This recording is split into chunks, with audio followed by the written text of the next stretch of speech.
সংযোজন কন্যকা কোচিঙৰ শুভ উদ্বোধন পৰলিপৰীয়া কন্যকা বহুমুখী পামৰ নৱতম সংযোজন কন্যকা কোচিঙৰ আছে শুভাৰম্ভ কৰা হয়।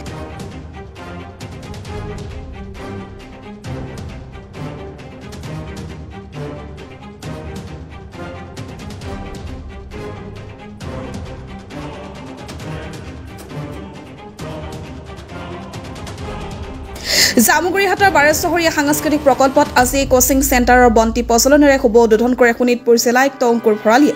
ইয়াৰ পাছতে অনুষ্ঠিত হোৱা উদ্বোধনী সভাত মুখ্য অতিথি হিচাপে উপস্থিত থাকিব ছাত্ৰ ছাত্ৰীসকলক উদ্দেশ্যি জ্ঞানগৰ্ভ তথা তত্ত্বগধুৰ ভাষণ আগবঢ়াই বিশিষ্ট শিক্ষাবিদ দিগন্ত বিশ্বকৰ্মাই।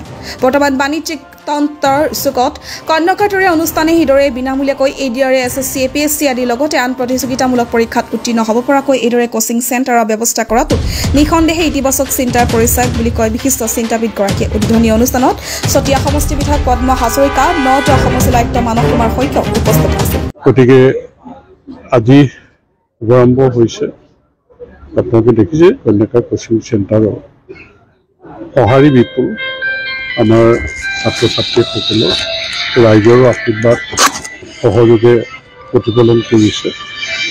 গতিকে কন্যাকাই আমাৰ অঞ্চলটোৰ কাৰণে বিভিন্ন পদক্ষেপ আমি লৈ আহিছোঁ। আজি এটা নৱ সংযোজন হ'ল এই ৰাভা দিৱসৰ পবিত্ৰ দিনটোত। গতিকে আমি আশা কৰিছোঁ আমি যি পৰিকল্পনা যি সপোন লৈ আগবাঢ়িছোঁ আৰু যিসকল ব্যক্তি আপোনালোকে দেখিছে এক্সাম শাস্ত্ৰৰ এই মৃন্ময় বৰুৱা বা তেওঁলোক আহি জড়িত হৈছে, ফেকাল্টি কেনেকৈ জড়িত হৈছে। গতিকে আমি ভাল আশা কৰিছোঁ, ৰাইজেও কৰিছে, ছাত্ৰ ছাত্ৰীও কৰিছে।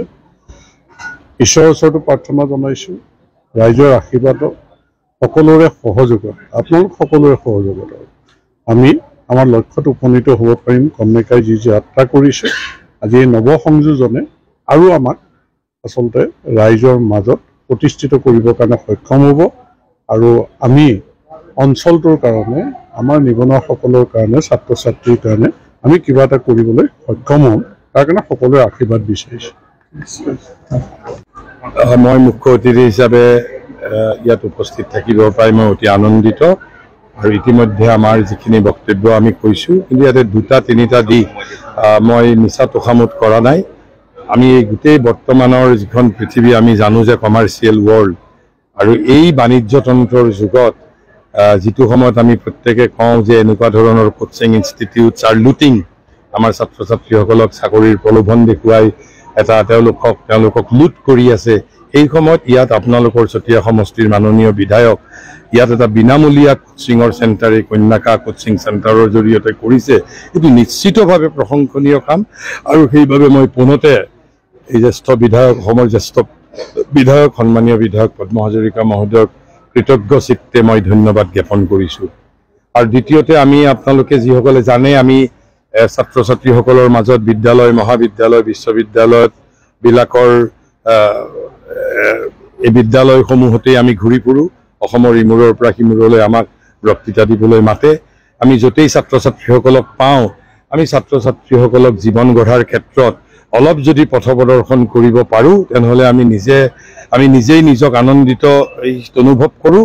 আৰু সেই দৃষ্টিৰে আজি ইয়াতে প্ৰায় কেইবাশ ছাত্ৰ ছাত্ৰীক মোৰ যিখিনি সীমিত জ্ঞান সেইখিনি তেওঁলোকৰ মাজত ভগাই দিবলৈ পায়ো মই নিজে অতি আহ্লাদিত অনুভৱ কৰিছোঁ।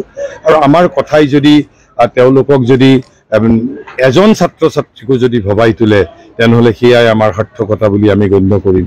আৰু শেষত এই কন্যাকা কোচিং চেণ্টাৰ আমাৰ জীৱন বৰাৰ নেতৃত্বত অধ্যক্ষ জীৱন বৰাৰ নেতৃত্বত আৰু এই অঞ্চলৰ বিধায়ক সন্মানীয় বিধায়ক পদ্ম হাজৰিকাৰ নেতৃত্বত এটা জাগত চিলিকা এটা ফলপ্ৰসূ এটা কেন্দ্ৰলৈ শৈক্ষিক কেন্দ্ৰলৈ ৰূপান্তৰিত হওক তাৰ বাবে ভগৱানৰ ওচৰত প্ৰাৰ্থনা।